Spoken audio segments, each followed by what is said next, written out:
Hello students, আজকে আমরা C programming এর তৃতীয় লেসনটা করব। আমরা দুইটা লেসনে মোটামুটি কিছুটা টপিকস ক্লিয়ার করছিলাম। আজকে হচ্ছে ধ্রুবক বা কনস্ট্যান্ট যেটা বলে সেটা নিয়ে আলোচনা করব।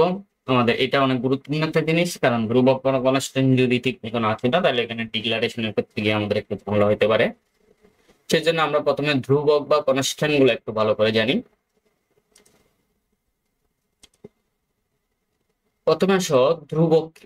ধ্রুবক বা কনস্ট্যান্ট হচ্ছে আমরা জানি ধ্রুবক আর চলক বলা হইতো, আর ইংলিশে বলা হয় হচ্ছে কনস্ট্যান্ট।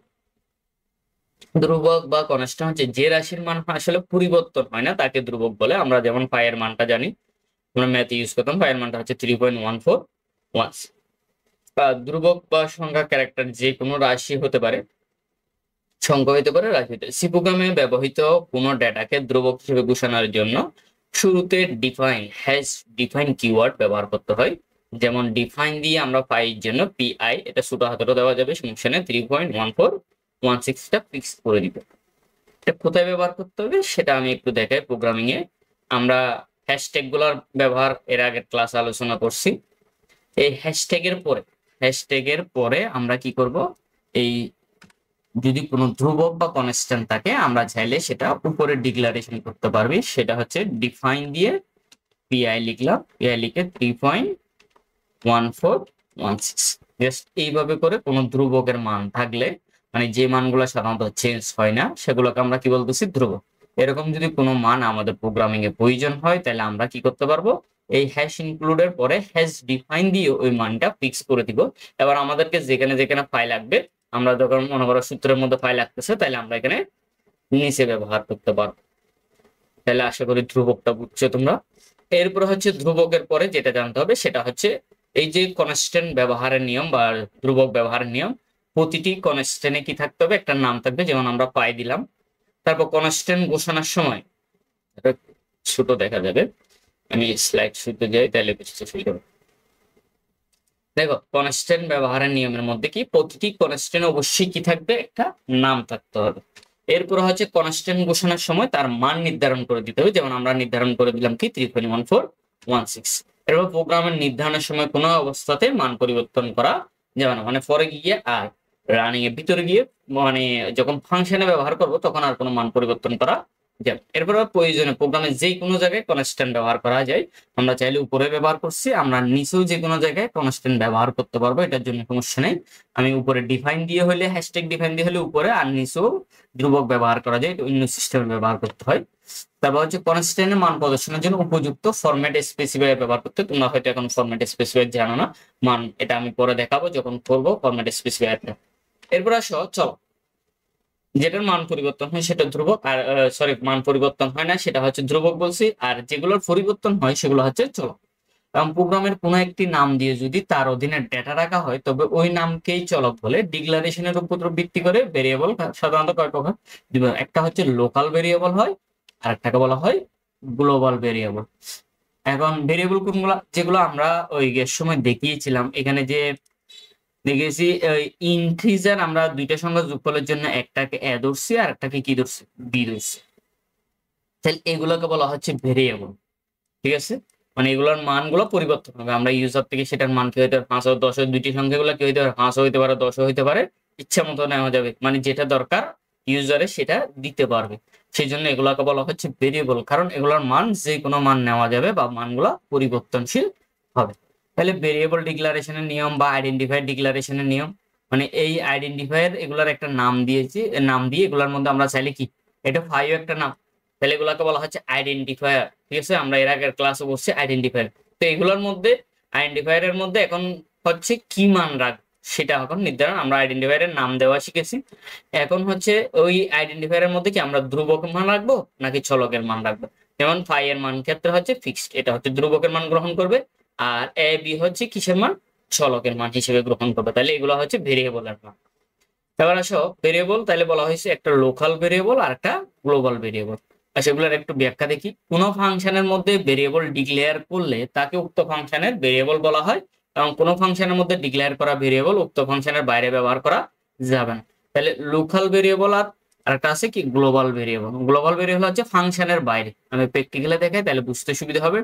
এই যে সেকেন্ড ব্র্যাকেটটা দেখতেছো, ওই সেকেন্ড ব্র্যাকেটের ভিতরে যদি কোনো ভেরিয়েবল ডিক্লারেশন করা হয়, যেমন এ বি, এগুলো হচ্ছে লোকাল ভেরিয়েবল। আমি যদি এই ভেরিয়েবলটা এখানে ডিক্লেয়ার না করে, মানে চলকটা যদি আমি চাইলে এখানেও ডিক্লেয়ার করতে পারি এ বি এবং সাম, এখানেও ডিক্লেয়ার করা যাবে। তাহলে এখানে যেটা ডিক্লেয়ার করব সেটাকে বলা হবে গ্লোবাল ভেরিয়েবল। মোট কথা হচ্ছে এই যে ফাংশনের পূর্বে, মানে সি প্রোগ্রামের শুরুতে যখন ব্যবহার করা হয় সেগুলোকে বলা হয় লোকাল ভেরিয়েবল, আর সরি গ্লোবাল ভেরিয়েবল। মানে সি প্রোগ্রামের শুরুতে যেগুলো ব্যবহার করা হয় সেগুলো গ্লোবাল, আর এগুলো হচ্ছে লোকাল। এরপরে আচ্ছা, এগুলোর পার্থক্যটা দেখি, করে পার্থক্য দেখলে বোঝা হয়ে যাবে। এই পার্থক্যটার মধ্যে দেখো লোকাল ভেরিয়েবল এবং গ্লোবাল ভেরিয়েবলের কিছু পার্থক্যগুলো দেখি। প্রথমে বলছে কোন ফাংশনে, যেটা বললাম সেটা হচ্ছে কোন ফাংশনের মধ্যে ভেরিয়েবল ডিক্লেয়ার করলে তাকে লোকাল ভেরিয়েবল, আর সকল ফাংশনের বাইরে প্রোগ্রামের শুরুতে ডিক্লেয়ার করলে ভেরিয়েবলকে বলা হয় গ্লোবাল ভেরিয়েবল। যেমন আমি এখানে দেখাইছিলাম, এটাকে এক একটা ফাংশন বলা হয়। এই যে ফাংশনের ভিতরে মানে সেকেন্ড ব্র্যাকেটের ভিতরে যে কোনো ভেরিয়েবল গুলো ঘোষণা করলে সেটাকে আমরা বলবো হচ্ছে লোকাল ভেরিয়েবল। আর সেকেন্ড ব্র্যাকেটের পূর্বে মানে সি প্রোগ্রামের একদম শুরুতে হ্যাশট্যাগ এর পর পর যদি কোনো ভেরিয়েবল ঘোষণা করা হয় তাকে বলা হয় গ্লোবাল ভেরিয়েবল। তাহলে এটা লোকাল আর এটা গ্লোবাল, লোকাল ভেরিয়েবল। এরপরে দেখো দ্বিতীয় পার্থক্য বলছে যে ফাংশনের মধ্যে ডিক্লেয়ার করা হয় তা উক্ত ফাংশনের বাইরে ব্যবহার করা যাবে না। গ্লোবাল ভেরিয়েবলের কার্যক্রম কোনো ফাংশনের মধ্যে সীমাবদ্ধ নয়। কিরকম? সেটা হচ্ছে আমরা এখানে একটা ফাংশন, আমরা আরেকটা চাইলে কি করতে পারে, ফাংশন আরো নিতে পারে। কোনো সমস্যা নেই, সি প্রোগ্রামে একাধিক ফাংশন থাকতে পারে। তাহলে এটা হচ্ছে আরেকটা ফাংশন। তো এখন যে ফাংশনটা লোকাল ভেরিয়েবল গুলো যদি আমরা এখানের ভিতর ডিক্লেয়ার করি, এই যে এ বি যেটা ডিক্লেয়ার করছি সেটা আমরা শুধুমাত্র ওই ফাংশনের ভিতর কাজ করবে, সেকেন্ড ব্র্যাকেটের বাইরে কাজ করবে। কিন্তু আমরা যে এখানে বাইরে ডিক্লেয়ার করছি সেটা চাইলে আমরা এখানেও এটাকে কি কাজে লাগাইতে পারবো। অতটুকু বুঝে কিভাবে কাজে লাগাবো সেটা আমরা প্রোগ্রামের ভিতরে ঢুকলে বুঝবো। এখন জাস্ট কিভাবে বলে, যে লোকাল ভেরিয়েবল মানে, আর লোকাল হচ্ছে কিসের ভিতর সীমাবদ্ধ, ওই সেকেন্ড ব্র্যাকেটের মানে কোনো একটা নির্দিষ্ট ফাংশনের ভিতর সীমাবদ্ধ। যে ফাংশনের ভিতর ডিক্লারেশন করা হবে সেটা ছাড়া অন্য জায়গায় কি করা যাবে না, ব্যবহার করা যাবে না। কিন্তু গ্লোবাল ভেরিয়েবল যেহেতু এটা কোনো ফাংশনের ভিতর না, আমরা বাইরে ডিক্লেয়ার করতেছি, আমরা যতটা ফাংশনের দরকার মানে এই সেম জিনিসটা আমাদের এই ফাংশনেও ব্যবহার করতে পারবো, এই ফাংশনে ব্যবহার করতে যদি আরো ফাংশন নিই ওইখানেও ওই মানটাকে চাইলে আমরা টেনে ইউজ করতে পারবো। কিভাবে ইউজ করবো এগুলো। এরপরে হচ্ছে একটি প্রোগ্রামে ভিন্ন ভিন্ন ফাংশন একই নামের একাধিক ভেরিয়েবল থাকতে পারে। একটি প্রোগ্রামে একই নামের একটি মাত্র গ্লোবাল ভেরিয়েবল থাকতে হবে। কেন? কারণ হচ্ছে আমরা যেহেতু এইখানে গ্লোবাল ভেরিয়েবলটা ডিক্লেয়ার করব, যেহেতু একাধিক জায়গায় ইউজ করব, এখন যদি সেম নাম হয়ে যায় তাহলে কোনটা মান নেবে সেটা সমস্যা হয়ে যেতে পারে। কিন্তু প্রোগ্রামের ভিতর হলে তুমি সমস্যা নাই, লোকাল ভেরিয়েবল হলে একে এই নামে যে নামে এখানে ব্যবহার করছো এখানে আরেক নামে ব্যবহার করো, সমস্যা নেই। মানে ভিন্ন ভিন্ন সেম নামগুলা তুমি ভিন্নভাবে ইউজ করতে পারো। কিন্তু এই লোকাল ভেরিয়েবল গুলা কি হইতে পারবে, এই নামে আর কোনো থাকতে পারবে না, মানে সেম নামে থাকতে হবে। যদি দুইটা হয়ে যায় তখন কি হয়ে যাবে, ঝামেলা হয়ে যাবে। আমরা এই নামে যেটা লোকাল ভেরিয়েবলের ক্ষেত্রে একই নামটা এখানে যেটা ইউজ করছি সেটা যে মানে দ্বিতীয় ফাংশনে কি করতে পারবো, ইউজ করতে পারবো, কারণ এটা এটার ভিতরে সীমাবদ্ধ, এটা আর ফাংশনটা ওইটার কাজ করবে।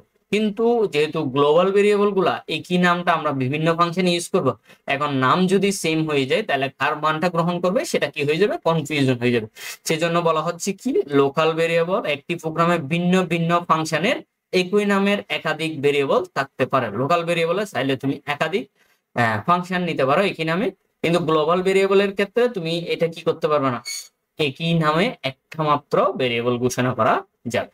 এটা হচ্ছে ফাংশনের শুরুতে লেখা হয়, এটা হচ্ছে প্রোগ্রামের শুরুতে লেখা হয়। যেমন এই ফাংশন আমরা, এটা হচ্ছে ফাংশনের শুরু, এই শুরুতে লিখছি।